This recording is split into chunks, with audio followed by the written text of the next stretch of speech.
On the morning of March 8, 1961, a 13-year-old boy living near Seattle, Washington, walked up the front steps of his house, opened the front door, and went inside. He called out to see if anyone was home, but it was silent. He was alone. He shrugged, then dropped his books and walked straight ahead across the dining room and down a narrow hallway. When he reached the end of that hallway, where it led into the kitchen, the boy suddenly stopped. Frozen with fear, he just stared at what was in front of him. Today's story has a very unlikely ending, so make sure you stick around to hear it. But before we get into today's story, if you're a fan of the strange, dark, and mysterious delivered in story format, then you come to the right podcast because that's all we do, and we upload twice a week, once on Monday and once on Thursday. So, if that's of interest to you, when you're on your deathbed, tell the 5-star review button you have something extremely important to tell them, but then pass away without telling them. Also, please subscribe to the Mr. Ballen Podcast wherever you listen to podcasts so you don't miss any of our weekly uploads. Okay, let's get into today's story.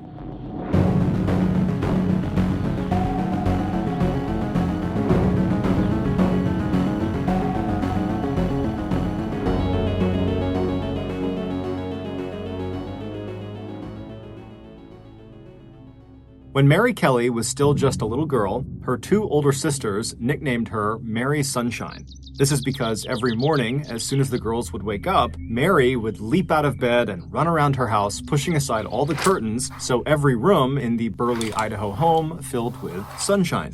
The nickname stuck because it not only captured her cute morning routine, but it also captured her sense of optimism, energy, and radiance that people associated with her for her entire life. When Mary was born on October 11th, 1921, Burley was just a small rural town in southern Idaho with a population of just over 5,000 people. Most of its residents, the Kelley family included, were farmers, and the main crops grown in the town were grains, sugar beets, potatoes, and alfalfa. Like her older brother and two older sisters, Mary loved living on her family's farm. The kids held barnyard rodeos, they had potato fights every fall after the harvest was done, and during the hot summers, they cooled off in the irrigation canal near their house. Mary's parents were devout Mormons, and this religion would always be central to Mary's life. Members of the Mormon Church, called the Church of Jesus Christ of Latter-day Saints, or LDS for short, believe their church is actually the original Christian church started by Jesus Christ and brought back or restored in 1830 by LDS church founder Joseph Smith Jr. The teachings of the church, which center around the teachings of Jesus Christ, were all written down by Joseph Smith Jr. in a book titled The Book of Mormon.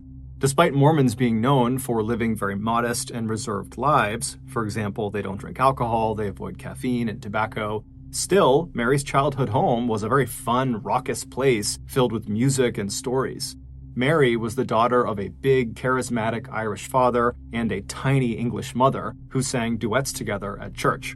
Mary inherited her mother's quick wit, her sparkling blue-green eyes, and her curly hair, but she had her father's sense of humor. Her father also taught her at an early age how to dance and how to yodel. When Mary was 13 years old, a new family named the Campbells arrived in the neighboring town of Unity and joined the same LDS church in Burley that the Kelleys attended. Among the Campbells' 13 children was a handsome 16-year-old son named Curtis. He was dark-haired and serious with a flair for math, electronics, and engineering. By the time Mary was 16 and Curtis was 19, they had fallen in love. And the next year, in 1938, the two of them got married. Over the next 14 years, Curtis and Mary moved more than 6 times.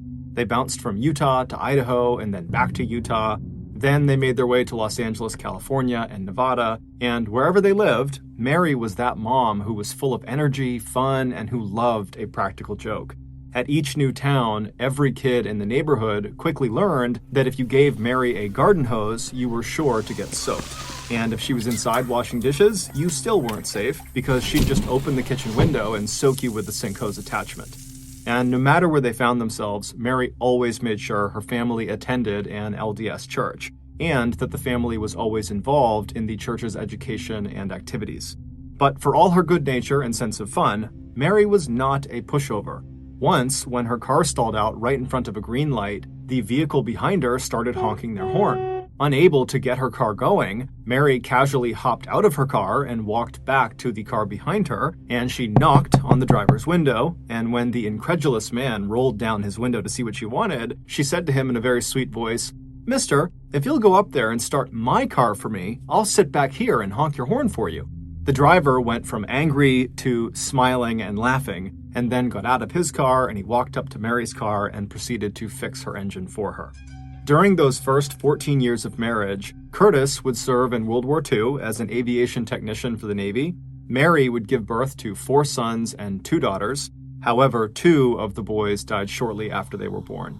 Despite the heartbreak of losing those 2 children, the economic and political upheaval of a war that redefined the United States as the world's superpower, and the disruption of constantly moving and Curtis constantly changing jobs, Mary and Curtis still had a very strong and happy marriage. When Curtis walked through the door after work, his children knew their parents would always take a few minutes alone with each other to hold hands and talk about their day. In 1952, just ahead of their 15th wedding anniversary, the Campbells' good life got even better when Curtis landed a top-paying job as an engineer with Boeing Aircraft Company in Seattle, Washington. The work, developing the technology that would later be used to design drones for the U.S. military, was more exciting and challenging than anything else Curtis had ever done. The Campbells bought their first house, a 3-bedroom bungalow just outside of Seattle. It had 3 bedrooms and a pastel-colored double porcelain sink in the narrow kitchen right under a window that overlooked the backyard. And so Mary loved to fire her sink hose out of that window to soak her kids and her kids' unsuspecting friends. When the kids had had enough of Mary's big practical joke, there were also empty lots on either side of this house where the kids had plenty of room to play and ride their bikes. Both Mary and Curtis were active in the local LDS church in their town of White Center, and within a year of their arrival there, Curtis became an ordained Mormon bishop and the leader of the ward where the Campbells attended church. 3 years later, in 1956, Mary and Curtis welcomed their 5th child, a little boy who was immediately nicknamed Kelly after his mother's maiden name. Mary felt truly blessed. She was busy working in the church she loved, and she was busy raising her 5 beautiful children. But 2 years later, the Campbells' 20-year-long marriage fell apart. As bishop, Curtis had lots of one-on-one interactions with members of his ward. Often they involved counseling people about their marriages and relationships, as well as giving spiritual guidance. And in late 1957, Curtis began an adulterous affair with a young and strikingly beautiful young woman named Janice, who had come to him for advice about her marriage. Even after church elders stripped Curtis of his bishopship, Mary continued to defend him against accusations and rumors of infidelity. But in 1958, when Boeing reassigned Curtis to McGuire Air Force Base in Trenton, New Jersey, Mary had no choice but to face the terrible truth. Curtis told his wife he did not want her to go with him to New Jersey. Instead, it would be his lover, Janice, who eventually followed Curtis to the East Coast. Mary and her kids were devastated. The perfect life they thought they had was now ruined. Mary packed up her family and moved back to Utah, where her family was, to regroup. In letters to her sister, it was clear that Mary had made up her mind that she'd rather, quote, paddle her boat alone than accept anything less than a committed and faithful marriage. But that didn't mean Mary was opposed to the idea of reconciliation with Curtis. And it didn't take Curtis very long to see the damage he had done to himself and his family. Shortly after she moved to New Jersey with him, Janice left Curtis and went back to her parents' home in Utah, and so Curtis, now all alone, fell into a deep depression. Despite feeling betrayed and hurt by him, Mary was very worried about Curtis. So after nearly a year of being separated, when Curtis began to reach out to Mary and tell her how much he missed their life together, Mary was open to moving with the kids to New Jersey to be with him again. And in the spring of 1959, the Campbell family was reunited. And 1 year later, when Boeing sent Curtis from New Jersey back to Seattle, Mary would bring with them a 6th child, a baby boy, and Curtis would buy Mary her dream home, a big 2-story farmhouse 20 miles south of Seattle. The white wood-sided house had a covered wraparound porch, a big kitchen, and a side entrance. The long gravel driveway was lined with trees and lilac bushes, which Mary loved. Most of the nearby properties were lettuce farms, and in the spring, the dark, damp fields would be covered in green. The local schools were good, and there was plenty of room for the children to play. And right after they had unpacked in their new home, Mary got deeply involved in LDS church activities. Over the next 2 years, she became the head of her local ward's relief committee. She was also a member of the Church Building Fund Committee, and she was active in Primary, the LDS program that offered religious instruction to kids aged 3 to 12. But Mary had changed. The separation and Curtis's infidelity had taken some of the light out of her nature. It had also made her very sympathetic to the plight of divorced or single women. So in 1960, a year after they were back in Seattle in a little town called Kent, when the ward bishop asked Mary and Curtis to help counsel and support a young single mother who had just joined their ward and didn't know anyone, Mary was very quick to say yes. 26-year-old Thelma Ann Swenson was grateful for Mary and Curtis's help. 10 years earlier, she had moved to Utah from her hometown in England and married a Mormon from Salt Lake City. When the marriage broke down, she moved to Kent in Washington with her 3 young children, but she was just barely scraping by financially.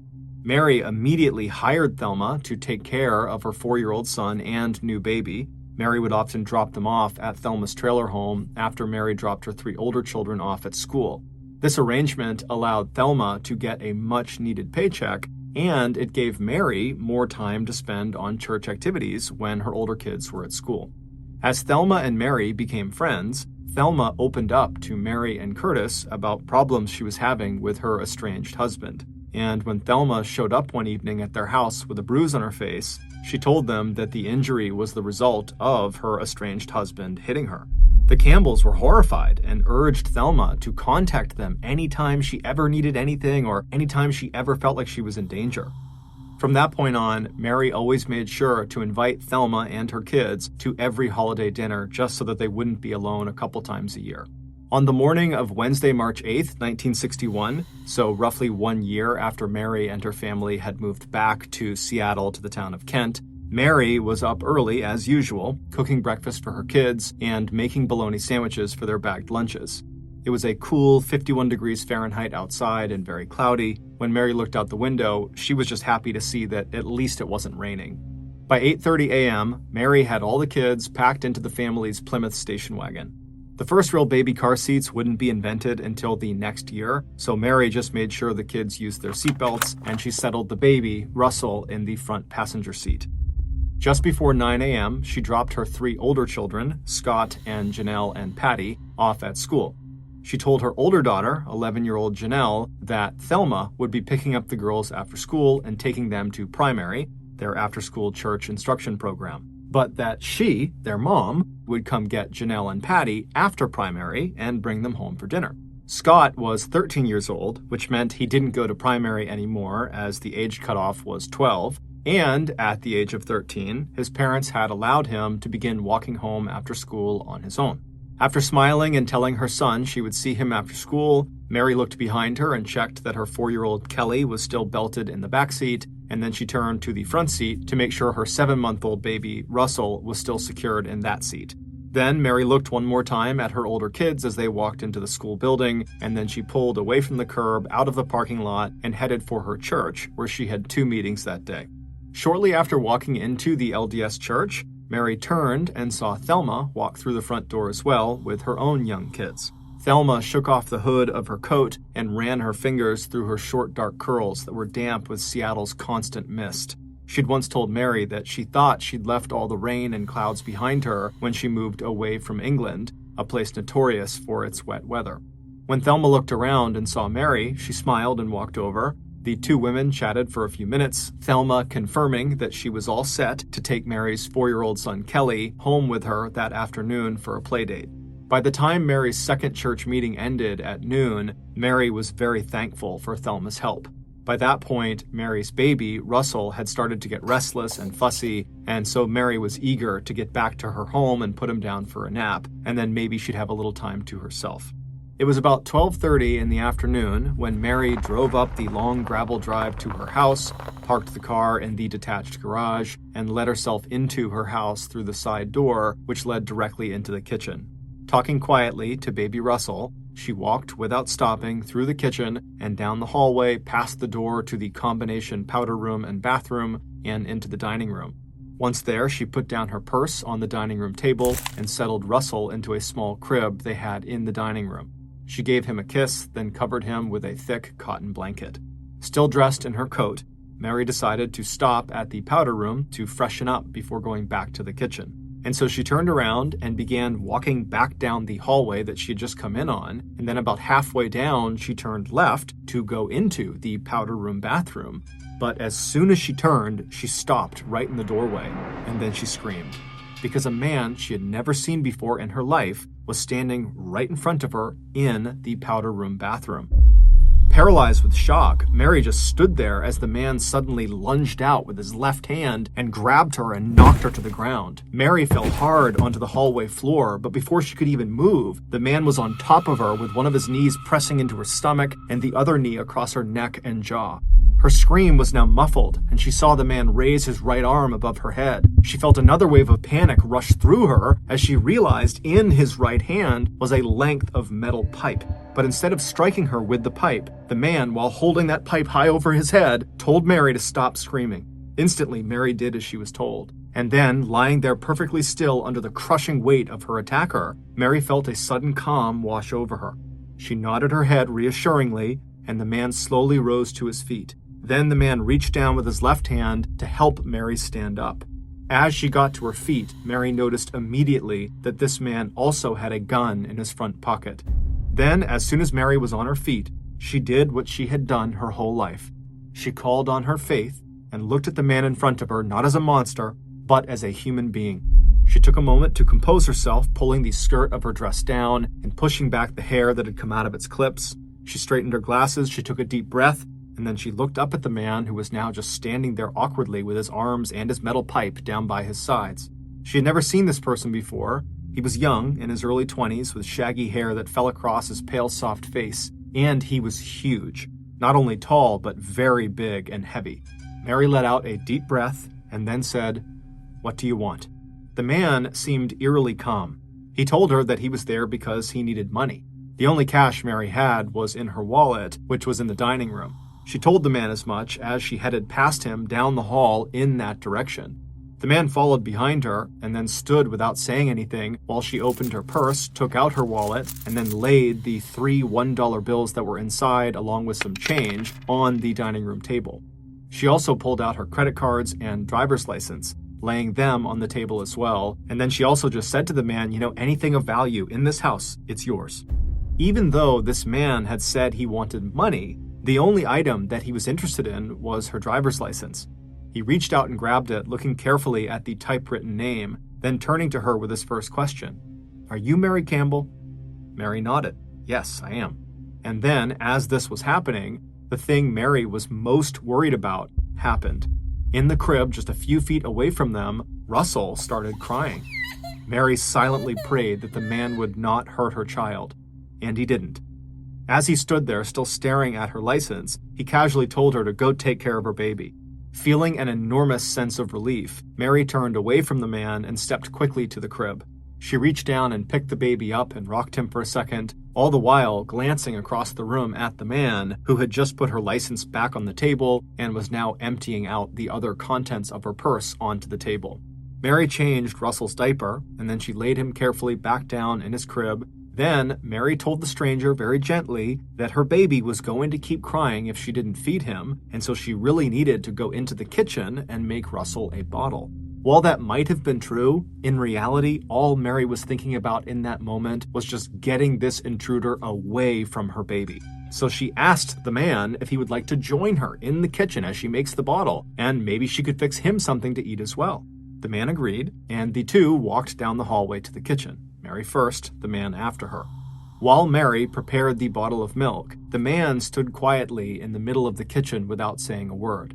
After the bottle was ready, Mary walked past the man, who stayed put, and she went back down the hallway all the way to the dining room, where she fed Russell as quickly as she could. All the while, the man just stayed in the kitchen, standing there watching Mary down this hallway. After giving her baby a kiss on the forehead, Mary tucked him back into his crib and returned to the kitchen where the stranger was. Mary was too nervous to sit down, so she went to the refrigerator and took out the hamburger meat that she was planning to serve that night for her family's dinner.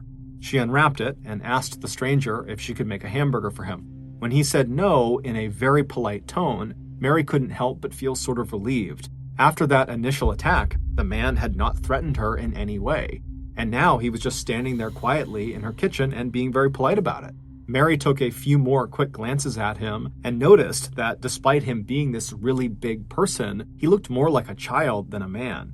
In fact, he couldn't be much older than her oldest child, Dell, a 19-year-old young man who had left home just 2 years earlier to join the Navy. As soon as she thought of her son, Dell, Mary felt even better. And slowly, her fear started to give way to her usual curiosity about people and her conviction that even the most flawed human beings could be helped and ultimately redeemed. So after her visitor very kindly refused the offer of a hamburger, Mary poured them both glasses of cold milk and set out a plate of the cookies she had made the night before. She sat down in one of the chairs that was nearest the sink at the kitchen table, and then she nodded to the chair opposite her on the other side of the table, and she asked the man if he would like to please sit down with her. The man seemed to like this idea, so he walked over and sat down. He also carefully laid the metal pipe he was carrying on the empty chair next to him. Once they were both seated at the kitchen table, Mary reached for a cookie and took a bite, and then pushed the plate in his direction. As he took a cookie off the plate, Mary asked him, why had he tried to rob her? The man explained that for the last 6 months he had not been able to find any work, and he and his wife desperately needed money so they could buy food and take care of their 2-year-old son.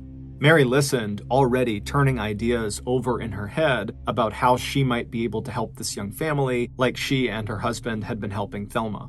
When there was an opening in the discussion, Mary gently encouraged the stranger not to rob her, that was the easy way out and something he would likely regret. She then told him he should consider opening himself up to prayer and also to asking for help and guidance. They chatted for a few more minutes over the milk and cookies. Then suddenly, the man asked Mary if she would like to go upstairs with him and see what he had done to her house. She couldn't tell if he was proud of what he did or if he felt bad and just wanted to show her. Clearly, there was something off about this man, but he didn't seem like he wanted to hurt her, and she didn't want to make him angry again, so she said, okay. And together they headed up the stairs. Right away, she could see that the bedrooms and the hall closet and study had been ransacked. Articles of clothing had been pulled out of drawers and tossed on top of the floor. The man apologized for the mess, saying he had tried to make it look like a burglary had happened. When Mary knelt down in front of the bureau in the master bedroom to start refolding the clothes back into the drawers, the man also bent down and started to help her. Once they had put everything back in place in the master bedroom, the man stood up and then took the gun out of his front hip pocket. It was Curtis's gun. Clearly, he had found it and stolen it. The man looked at the weapon for a moment as if he was seeing it for the first time. Then he sighed and looked at Mary and said, I guess I won't be needing this anymore. And then he walked over to Curtis's bedside bureau and put the gun back in the top drawer where he had found it. After this, Mary and the stranger left that room and headed for the study next door. Inside, Mary picked up some of the loose papers on the ground, and as she did, she very gently told the man who was standing next to her that she needed to take these papers down to the kitchen. And, maybe it was time for him to be on his way anyhow. The man nodded, and the two headed back downstairs. Once inside the kitchen again, Mary put the papers on the kitchen counter and then turned to face the man who was once again standing awkwardly in the middle of the room. Mary smiled at him and thanked him for helping her clean up the upstairs, and she also told him that he had not done any real damage, so she had no plans to tell anyone or call the police or say anything. She also told him that he was free to take the cash in the dining room on his way out. Then she stepped forward toward the table, and as casually as she could, she picked up the length of metal pipe from the kitchen chair and bent down and placed it under the table out of reach. The man watched her do this. Then, after a pause, he asked if she might be able to give him a ride away from her house. Mary sat down on one of the chairs for a moment, just wishing now that this man would leave. She took a deep breath, and then she looked up at the man who had now moved to the side door of the kitchen that opened into the side and backyard. Mary looked at him and said, "No, I can't give you a ride." Then Mary stood up and walked over to the door with him and pointed through the window on the door to an outside white gate on the edge of their property. And she told him that if he went through that gate and crossed a wooden plank that led over a stream and into the woods, that no one would see him leaving. The man stared at Mary for a few seconds, and then he thanked her for the milk and cookies, and then he looked down kind of sheepishly and said he was sorry that he had hurt her, and then he turned and reached for the doorknob. Mary felt a flood of relief wash over her. She immediately began running over the crazy story she would tell Curtis that night when he came home and they sat together on the couch in the living room talking about their day. Later that same afternoon, Thelma arrived at the schoolyard to pick up Mary's daughters, Janelle and Patty. Scott, happy he had aged out of primary religious education classes, had already started the walk home to his family's farmhouse. There was barely enough room in Thelma's old car for the two girls. They had to squeeze in alongside their little brother Kelly, as well as Thelma's kids who were ages 7, 5, and 3. Janelle was annoyed when Thelma said that she would be back in about an hour or so to pick them up, not their mother.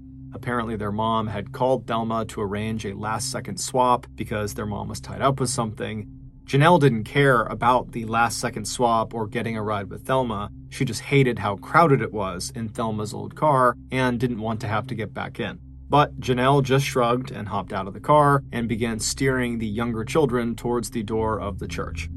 Sure enough, about an hour later at 5 p.m., Thelma was waiting outside for the kids, and all 6 of them piled into her tiny car. But instead of Thelma turning south towards their farmhouse, Thelma drove north.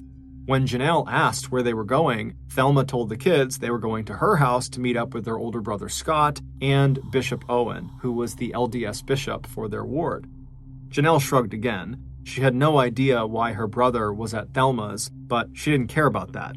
Mostly, she was just feeling irritated as she jostled with her 9-year-old sister Patty for a little more elbow room. As they pulled into the drive leading up to Thelma's small, shabby 2-story rental house, Thelma parked next to Bishop Owen's car and then opened the heavy back door of the car to let all the kids out. When they walked through the front door into the small living room, they saw Bishop Owen sitting on the couch holding 7-month-old Russell. In a nearby chair, they saw their brother, Scott, who was watching TV. But he looked like he was staring right through the TV, like he was totally zoned out. Before the children could even say hello, Thelma had shooed Janelle and her sister Patty outside to play with Kelly and Thelma's 3 children. About an hour and a half later, around 7 p.m., the kids were still outside and it was getting dark and chilly when Patty complained that she needed to use the bathroom. Janelle walked to the back door of the house only to find it locked.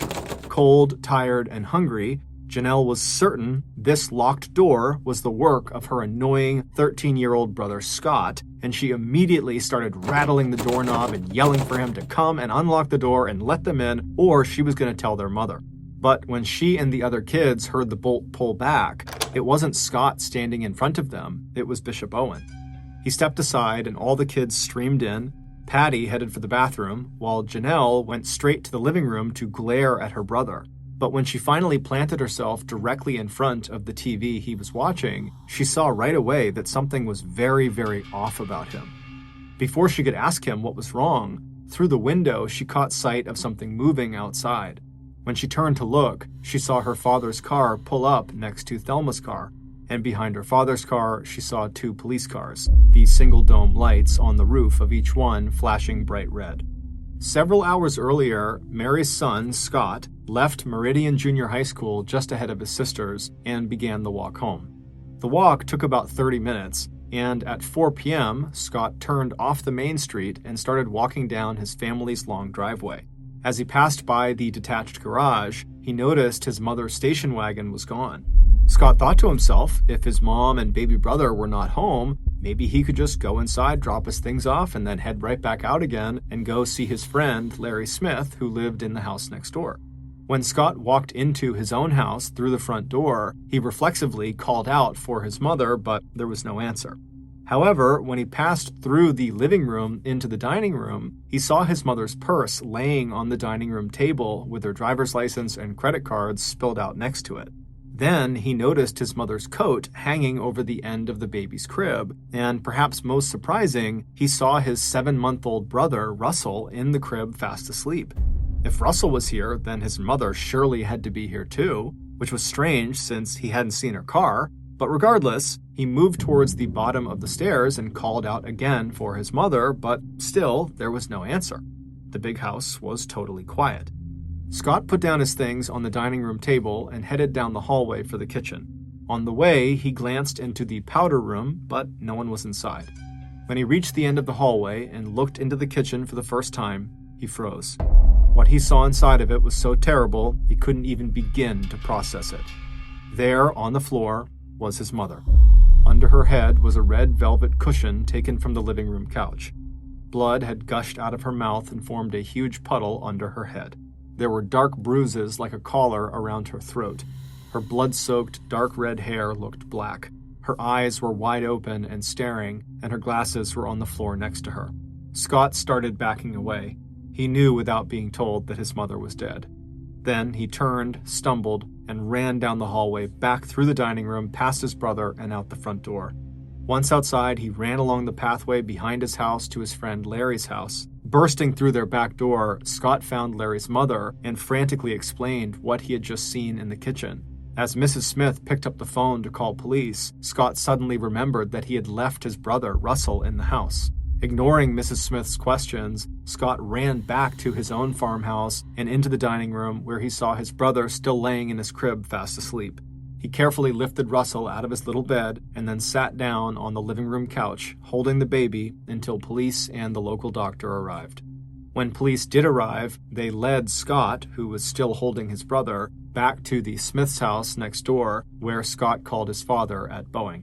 After he was off the phone, one of the police officers asked Scott a few more questions about what he had seen. Then the officer drove Scott and Russell over to Thelma's house, where Bishop Owen was waiting for them. When Scott stepped inside of Thelma's house, Bishop Owen took the baby from Scott's arms and began rocking him, and then he settled Scott into a chair and turned on the TV. Scott said nothing. He just sat there staring at the TV with no expression at all on his face. Back at the Campbell's farmhouse, the doctor confirmed that Mary was dead. She had been strangled and hit on the head 3 times. And when the doctor picked up the pillow that was underneath her head, he noticed a small hole in the pillow with singed edges in the fabric and realized someone had clearly fired a gun into this pillow. And when they examined Mary's head again, they noticed there was a gunshot in her left temple. And so they had placed the pillow over her head, fired that shot into her temple, and then afterwards they had placed the pillow under her head, and that was how she was found. Even before police began collecting evidence, they were totally puzzled by what they saw inside the house. With credit cards left on the dining room table, it did not look like a robbery, and if the attacker was looking for valuables, why did they only pull the clothes out of the drawers in the children's rooms upstairs and not go through the neatly folded items in the closed drawers in the master bedroom where Mary and Curtis slept? And who had been sitting at the kitchen table eating milk and cookies? When Curtis arrived, the police refused to let him into his own house. Dazed and shocked, Curtis just asked, "Where's my wife's car?" And immediately, when police saw it was gone from the garage, they sent out a description of the car over the police radio in case the killer had used it to escape. A few minutes later, Curtis was back in his car heading to Thelma's house. 2 police cars followed him with their lights flashing red. As Curtis stepped into Thelma's house, his daughter, Janelle, looked from him back at her brother, who she could now tell was crying. Curtis walked to the couch and sat down. He motioned for Janelle and Patty and Kelly to sit down with him. Then he looked at the scared little faces all turned in his direction, and he said, "Your mother is dead. Someone killed her." Curtis was quickly removed from the list of possible suspects. Dozens of people could confirm that he had been at work that day during the window of time when Mary was killed, sometime between 12:30 p.m. when she arrived home from her church meetings and 2:30 p.m. By 8 p.m. on the night of the murder, police had located the Campbell station wagon in the parking lot of the Group Health Hospital in the town of Renton, 3 miles away. There were no weapons or blood in the car. All it told police was that the murderer must have gotten a ride to the Campbell's house and then used the station wagon to make their getaway. Once Curtis was allowed back into his house later that night with his children, he went upstairs to check for his gun in his drawer and found it was missing. He told the police about it, and they asked him what kind of gun it was and what caliber it was. When he told them, they realized it was the same as the gun that had been used to shoot Mary in the head. Even though there were almost 100 law enforcement personnel working the murder case, by Friday, March 10th, so 2 days into the investigation, the best lead police had was still just a report from the Campbell's neighbor. The neighbor told police that at about 9:30 a.m. on the day Mary was murdered, she had seen a big man with shaggy hair almost down to his shoulders walking first across the Campbell's front yard and then later that day across their backyard. On that Friday, police got an anonymous tip over the phone that would eventually lead to the break they were looking for. The police were told to check out Art Ferguson, the husband of one of the members of Mary Campbell's church. He matched the description of who the neighbor had seen, and he had recently just gotten a haircut. 21 years old and weighing 220 pounds, Art, along with his 20-year-old wife, Virginia, actually did not have very much information to offer police when they were questioned. While Art did not know the Campbells, his wife Virginia did, and she was totally traumatized by the murder. Between sobs, Virginia kept going over and over what little she knew about Mary's movements the morning of Mary's murder. She'd seen Mary at church, and she'd heard Mary and Thelma making plans for a playdate. She had even visited Thelma after church and seen Mary's son, Kelly, out playing in Thelma's backyard. But after Virginia's visit with Thelma, Art and Virginia had not been in Kent. They had spent the afternoon driving 60 miles to eastern Washington to see if Art could find work at 2 local mills out there. The reason Art had a haircut was because Virginia had insisted that he had to get one. She thought he wasn't getting hired because he looked sloppy. But the next day, Saturday, 3 days after the murder, police got a call from Art's father. He told them that they better get out to his place. There was something his son needed to tell them. Once police arrived, they found Art sitting at his father's table, head in his hands. He didn't waste any time telling police what had been weighing so heavily on his mind for the last 3 days. Art told them in a calm voice that he had killed Mary Campbell. Police immediately arrested Art and took him into the police station, and there he spent most of the next day answering questions about his crime. He seemed to have remembered every detail of what happened. The following is based on Art's statement to police. On Wednesday, March 8th, so the day Mary was killed, Art said he walked up the driveway of Mary's farmhouse at about 9:30 a.m. In his pocket was a length of metal pipe. When he reached the house, he let himself in through the kitchen and went upstairs and began ransacking the rooms so that when police investigated the murder he intended to commit, it would look like Mary had been killed by a burglar. When Art found Curtis's gun in the master bedroom, he stuck it into his front pocket along with some ammunition. Then he went back downstairs and hid in the combination powder and bathroom off of the downstairs hallway to wait for Mary to come home from her church meetings. Mary came home and Art attacked her as planned, but right away there was just something about Mary. Her charm totally disarmed him, and instead of killing her, he quickly found himself sitting in the kitchen eating cookies and drinking milk with her. When Art got to the part of the story where Mary had told him how to leave his house without being seen and how she would not call the police, Art paused. He told police at that point he had decided he was not going to kill Mary after all. She was just too nice and had been so kind to him. He told police he remembered turning and grabbing the doorknob and getting ready to walk out that side door. He said he even remembered the sound of Mary's voice behind him as she said goodbye to him. But the next thing Art knew, he had turned around and lunged at Mary, squeezing her neck as tightly as he could. According to his formal police statement, as he choked her, Mary, who was totally surprised, stumbled backward a few steps, and both he and Mary slid down the front of the stove to the ground. Art said, quote, "She tugged at my shirt front very lightly, and once at my hair, and tugged very lightly at my sleeve." Art said when his hands got tired and Mary's head fell forward, he released her neck, letting her fall all the way to the ground. Then he turned on his knees and grabbed the metal pipe Mary had shoved under the kitchen table. Art stood up, and with the pipe in his right hand, he swung it down hard at Mary's skull. He hit her 3 times until blood began to flow out of her mouth. Then he ran upstairs to get Curtis's gun that he had put back earlier when he and Mary were up there. On his way back to the kitchen, he picked up a red velvet pillow from the living room couch. When he knelt down beside Mary, who was now motionless, he put the pillow against her left temple, he pressed Curtis's gun into the pillow, and then fired a single shot. Then he laid Mary down on the floor of her kitchen, resting her head on top of the soft, round, and now blood-soaked pillow.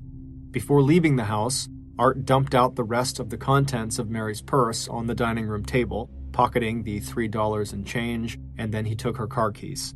Art stepped out of the farmhouse and entered the Campbells' detached garage. He got into Mary's station wagon and then laid the pipe, the gun, the gloves he was wearing, and his jacket on the seat next to him. Then he turned Mary's car on and drove down the driveway out onto the main road. On his way to the hospital parking lot in Renton, where Art would leave the car and drive home in his own vehicle that was parked there, he stopped along an empty stretch of road near the Puget Sound, and he threw the gun and pipe out into the woods. Art's story explained every strange circumstance about the crime scene that had left police baffled, from the milk and cookies left on the table, to the ransacked bedrooms, to the baby sleeping unharmed in his little bed. But what it didn't explain was why Art had killed this mother of 6, who he didn't even know. Art's bizarre answer to that question would lead the police to another person, the person police would accuse of being the real mastermind behind this murder. On March 8, 1961, the morning of the murder, while Mary was busy dropping her kids off at school and then heading for her church meetings, Art was waiting next to his car in the parking lot of the hospital in Renton, about 3 miles away from Mary's farmhouse. At exactly the agreed-upon time, an older model car pulled up next to him and idled for a minute as Art opened the passenger door and climbed inside. The driver of the car asked Art if he was ready to go and whether he needed to take one more look at the map. Days earlier, the driver had made a hand-drawn map showing a detailed layout of the Campbells' farmhouse. Art had been told to memorize it, along with the usual route that Mary Campbell took through her house when she came home with her baby. Art was feeling nervous and thought looking at the map again might calm him down. The driver handed him the piece of folded paper. As Art sat there studying it, he tried to use the memorization technique the driver had taught him that would apparently sear the image into his mind. Meanwhile, the driver put the car in gear and pressed the gas pedal. On the way to the Campbells' farmhouse, the driver stopped and bought 2 gallons of gas at a gas station and paid by check. When they arrived near the entrance to the Campbells' long gravel driveway, the driver took back the hand-drawn map. They made sure Art had his piece of metal pipe inside of his jacket pocket, and that Art knew exactly where to find Curtis Campbell's loaded pistol. The driver also told Art to be sure he used a pillow from the couch to silence the sound of the shot that Art would eventually fire directly into Mary's temple. Art nodded. Just before he climbed out of the car, a pink and black truck passed by them on the main road. Art's driver only watched Art for a few seconds as he walked up the driveway toward the farmhouse. Then the driver checked their watch and turned the car around and pulled back onto the road and started heading for their next stop. About 3 hours later, at 12:30 p.m., when Art ambushed Mary inside of her house, Art's driver was standing in a different house in front of a kitchen clock, watching the minute hand with intense concentration. The person standing next to the driver would later tell police she could make out the words the driver was speaking as they stared at the clock. "Do it, do it, do it," they said. An hour later, the driver again looked at the clock. This time, the driver, aka the real mastermind behind the murder of Mary Campbell, smiled and then ran her fingers through her short, dark curls and looked out the window at Mary's son, Kelly, playing in her yard. Then, Thelma Swenson, the hard-luck case that Mary and Curtis had tried so hard to help, the babysitter who had once lived with them and who knew exactly where Curtis's loaded gun was and what Mary's everyday routines were when she got home from church or from running errands, turned to her good friend, Art's young wife, Virginia, and hugged her. And then, according to Virginia, Thelma swayed slowly side to side while holding on to Virginia and said, "I know where Art is. He's up there right now butchering Mary Campbell." When Art confessed to the murder of Mary Campbell, he told police that he was only acting on the orders of Thelma Swenson. He said she planned every detail of the attack. Art, who was mentally challenged and highly suggestible, claimed that he had been manipulated by Thelma into believing Mary Campbell was an evil person. In terms of getting him to commit the actual crime, Art said Thelma had used hypnosis. And when police checked local town library records, they would see that Thelma had checked out several books on mesmerism. Art accused Thelma of basically putting him into a trance and then literally walking him through every step he followed once he was inside of Mary's house. Police would later find a copy of that hand-drawn map of the Campbell's farmhouse in Thelma's house. The gas station attendant who took Thelma's $2 check on the morning of the murder, and later the driver of that pink and black truck that had passed by, would both confirm that they saw Art in Thelma's car the morning of the murder. According to Art's wife, Virginia, Thelma had drawn her into the plot as well. Virginia told police that Thelma had met with both her and Art and asked them how they would go about killing someone and not getting caught. It was through these conversations she was having with Art and with Virginia that Thelma began to put together a plan to murder Mary Campbell. Virginia claimed that Thelma had even made her and Art rehearse how Art might strangle Mary using a length of electrical cord, with Virginia playing the part of the victim. But after Art had actually attacked Mary in her home, he told police that he genuinely had decided he was not going to kill Mary after all. It was like he had come out of his trance and he saw her for the person she really was, this really wonderful person. But, he said, after he turned to actually leave the house, he fell back under Thelma's control again. And then the next thing he knew, he was standing there in the kitchen with his hands around Mary's neck. It would turn out Thelma had a history of psychiatric problems and had been hospitalized twice.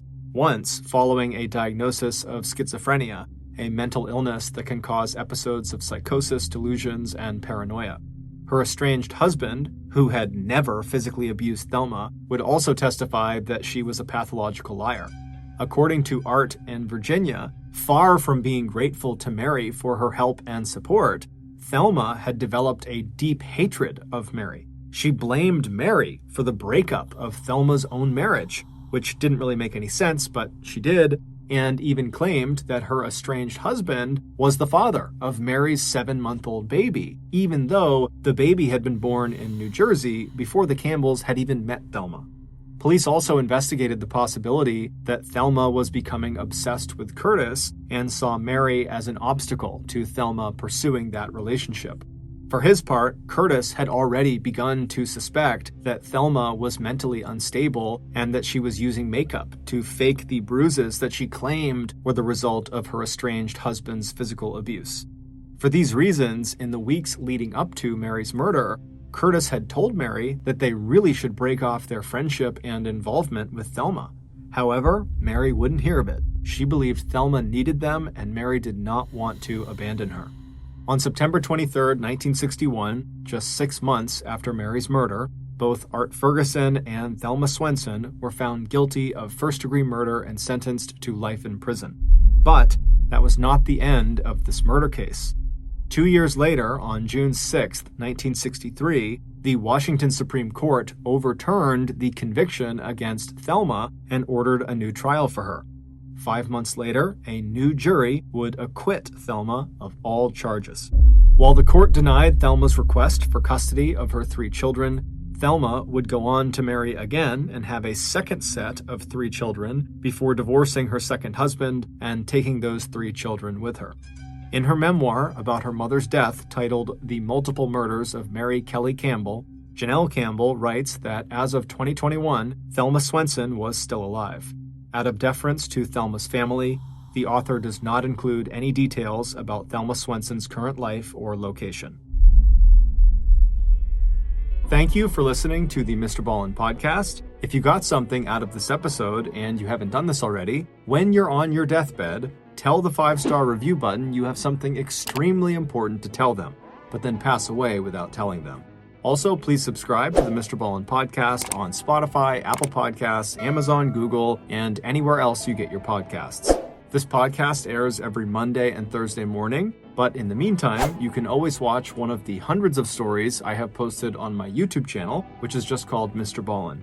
If you want to get in touch with me, please follow me on any major social media platform and then send me a direct message. My username is just @MrBallen, and I really do read the majority of my DMs. Lastly, we have some really cool merchandise, so head on over to shopmrballen.com to have a look.